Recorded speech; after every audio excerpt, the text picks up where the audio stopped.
Mabuhay teammates, ito ang Basketball Universe at ako si Bill Velasco. Sino ba talaga ang nakadiscover kay Dwight Ramos? Pinaghanap sa akin si Dwight Ramos nung nasa high school pa siya. Ano pa siya noon, sentro pa ang laro niya. And because I knew him, I found Dwight Ramos. Ang nagpahanap sa akin noon is your former colleague or contemporary si Jim Kelly of the Dallas Mavericks. Nagsama kami Yeah. sa PBA TV coverage. Ang tagal ng Pilipinas gustong kunin si Dwight, but it took him maybe a good 5 years to decide to come to the Philippines.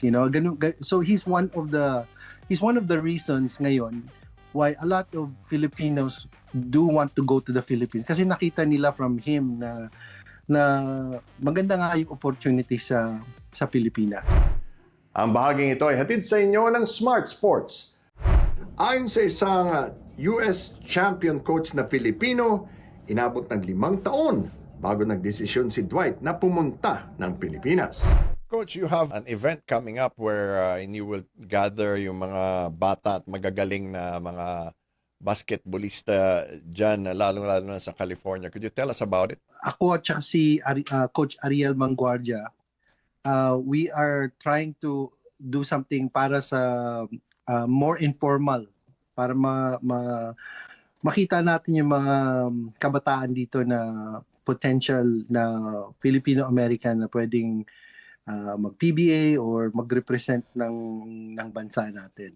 But it's very informal in that sense. I see. Okay. Anong mga edad ang pinag-uusapan natin?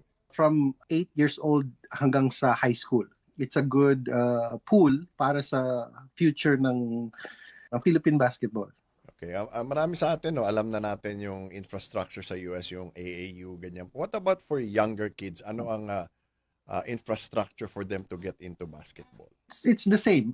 Medyo pareho naman. May parang AAU rin sa mga mas bata, hindi lang dun sa mga middle school, high school.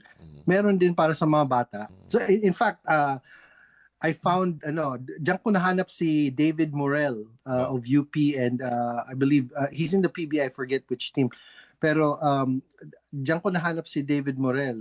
He was just a little boy, maybe I think ano pa siya noon, mga 11, 12 years old.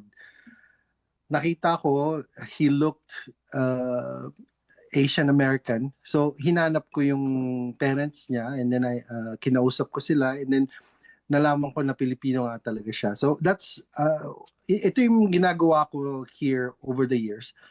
Pag may nakita akong medyo mukhang Pilipino, ina-approach ko talaga at tinatanong ko kung Pilipino nga sila, kailan sila napanganak, kung isa sa parents nila na Pilipino is citizen pa or citizen pa during before or after they were born. What sets Filipino basketball players apart dyan sa Amerika? May particular ba na estilo ng paglalaro ang mga batang Phil-Am dyan? Oo, iba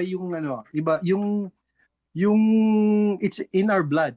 Yun ang masasabi ko, yung laro natin sa Pilipinas, especially sa mga gwardiya, hanggang dito umaabot. So nakikita mo, they work harder.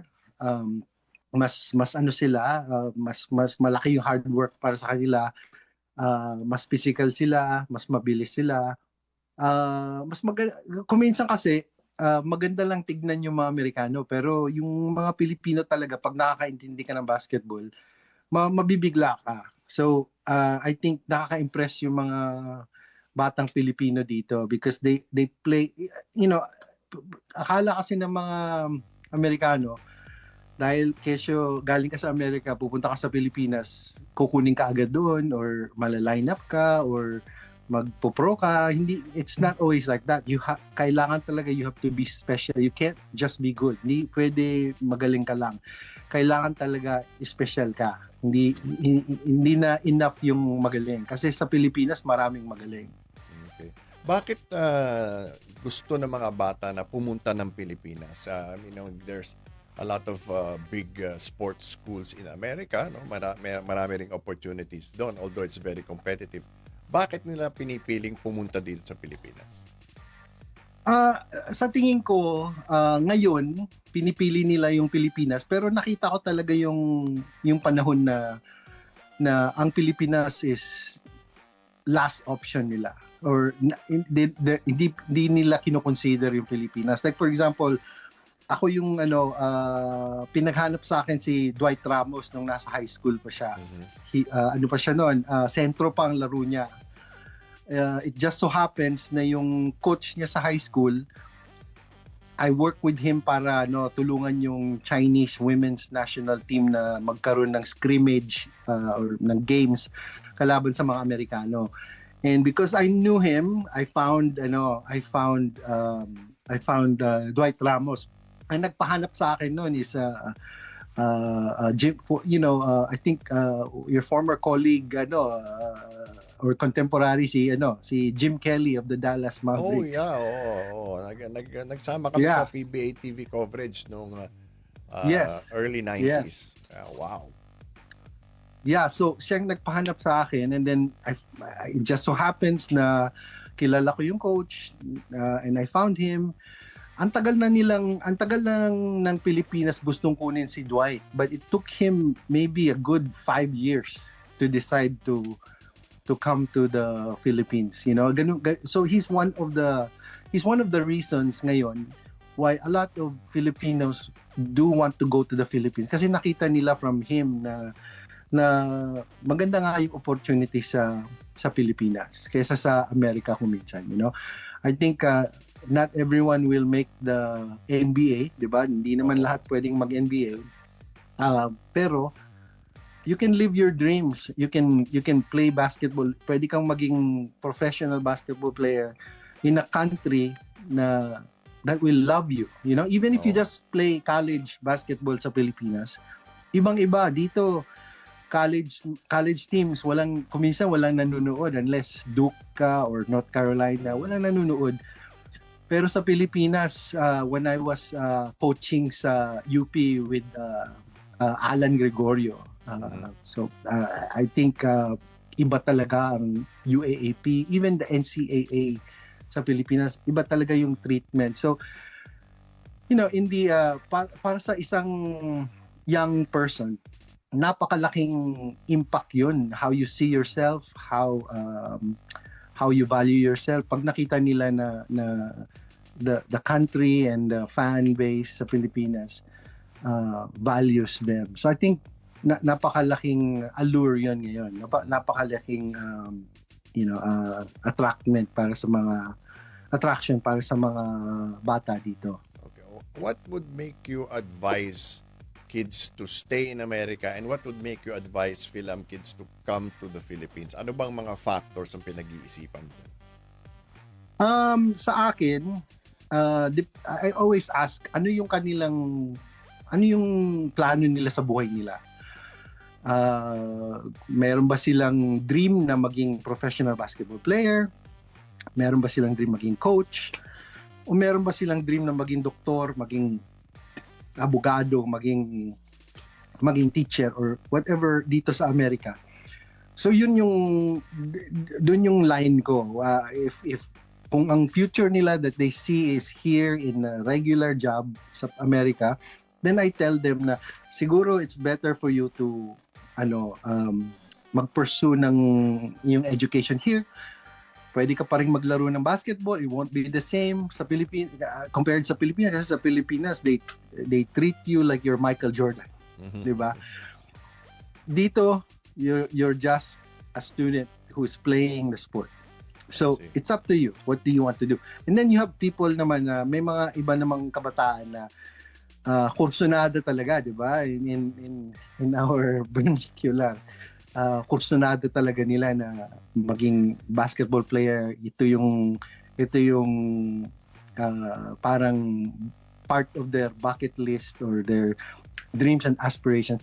So pag na-identify ko yung mga taong ganun, mga batang ganun, I tell them, try the Philippines. You can get your education there. Just make sure na you do get your degree, and then you play. and then you come back here, maybe you have to go to a master's program para lang madagdagan yung edukasyon mo.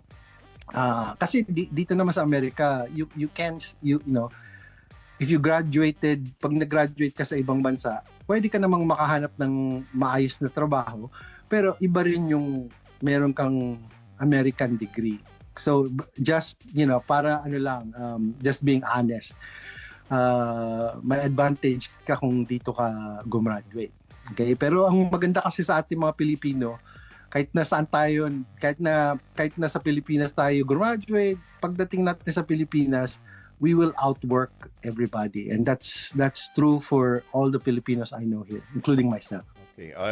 Given your experience, no, Coach Leo, siguro as a last question, of course, matagal na tayo kumakatok sa pinto ng Olympics sa basketball. Sa mga nakikita mong kabataan dyan at sa kasalukuyang grupo ng mga player natin, sa tingin mo ba malapit na tayong makabalik sa Olympics? I believe so. Sa tingin ko, the Philippines, kahit na nung panahon ng nung nasa world tayo and we upset or we won for the first time sa World Cup. That I think that was in Spain. We almost upset Argentina. I think kahit na yung panahon na yon, I really felt na we should be getting back to the Olympics. Pwede na tayo sa Olympics very soon. And I know there's always concern na yung size natin. Well, we can always naturalize, di ba?